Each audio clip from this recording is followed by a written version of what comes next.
mediation efforts and stands ready to provide humanitarian aid in Gaza. The White House released a 20-point peace plan calling for an immediate ceasefire, a hostage exchange, staged Israeli withdrawal, Hamas disarmament, and a transitional government led by an international body. Hamas said that it will review the plan in good faith.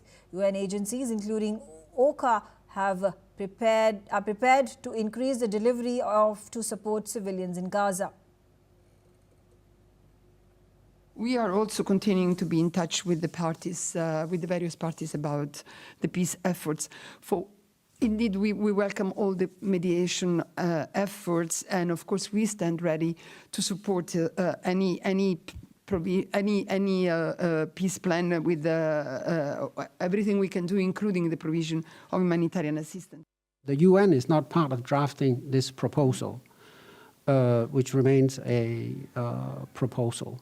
So on the content, on what's in it, I don't know. What I can say for sure is that the United Nations and its humanitarian agencies, of course, as we have done since day one, stand ready and prepared and capable to increase aid deliveries inside Gaza whenever the opportunity is such that we are allowed to do so, and the safety and security of doing so is there. Spokesperson for the Fatah movement. He's joining me from Ramallah. Thank you very much. And of course, a quick response from you with regards to the 20-point peace plan that has been announced by US President Donald Trump. Do you think this is going to be the precursor for lasting peace to happen in terms of a deal that could be struck between Israel and Hamas? Well, our priority right now is to stop the war, to stop the genocide, to allow the full entry of aid, to stop the starvation, the mass killing of the Palestinians.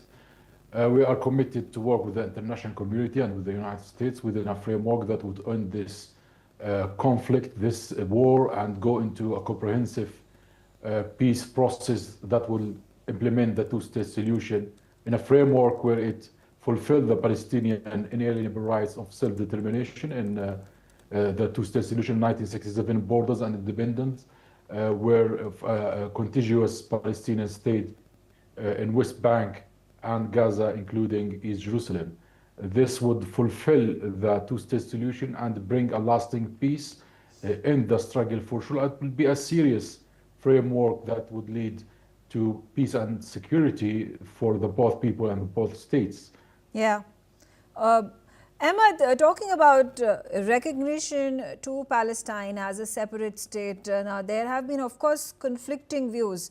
The United States of America in that 20-point plan has mentioned that this will be the focus, but it is a long-term goal. It is not something that is going to happen in the near future. While the Israeli Prime Minister Benjamin Netanyahu spoke earlier today as well, said that he is vehemently against a Palestinian state being built on the border of Israel. Do you think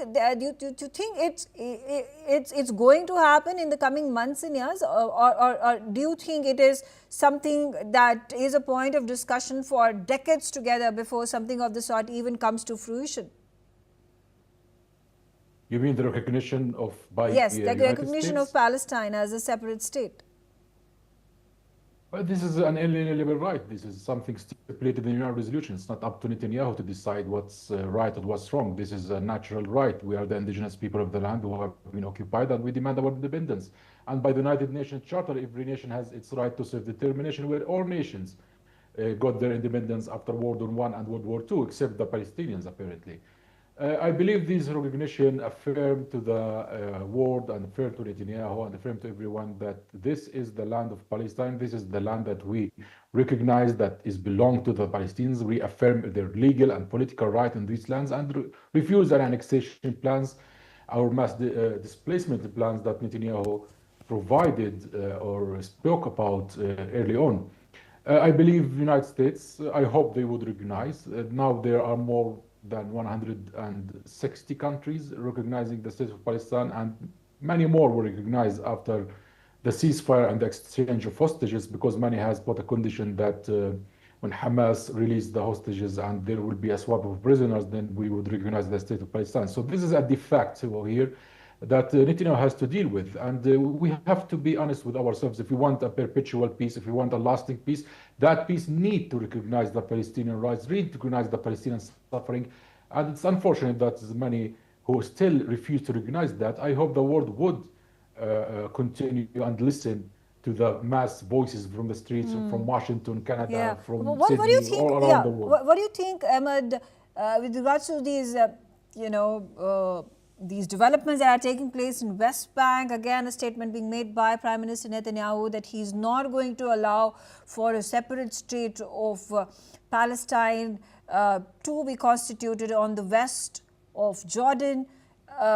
There is obviously remarks being made, strong remarks made by American administration, by US President Donald Trump, that he will not allow Netanyahu to annex West Bank. Do you think America would be able to persuade Israel to not carry on its strikes in West Bank? Yes, I believe they already did. They have said clearly to Netanyahu, there is no annexation, there is no displacement, and whatever Netanyahu has in mind is refused, not by the United States alone, but by the international community as a whole.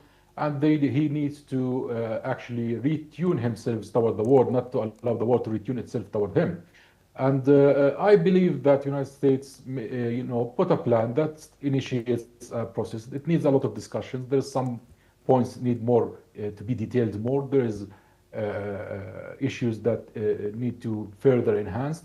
Of course, it is not the final, I believe, paper. Of course, it's a complicated issue that requires a really detailed and negotiations and discussion to take place. The Arab world has also been clear that they refuse any unilateral action. And the Europeans as well has been clear in that manner. We have already established resolutions. We have the two-state solution, and we have to work from that point. Now, whatever more minor details or little details here, that comes with the negotiation between the main parties. And there has been discussion with Israel. Now is the time that the Palestinian voice be heard and to enter this discussion. All right, Ahmed, thank you very much.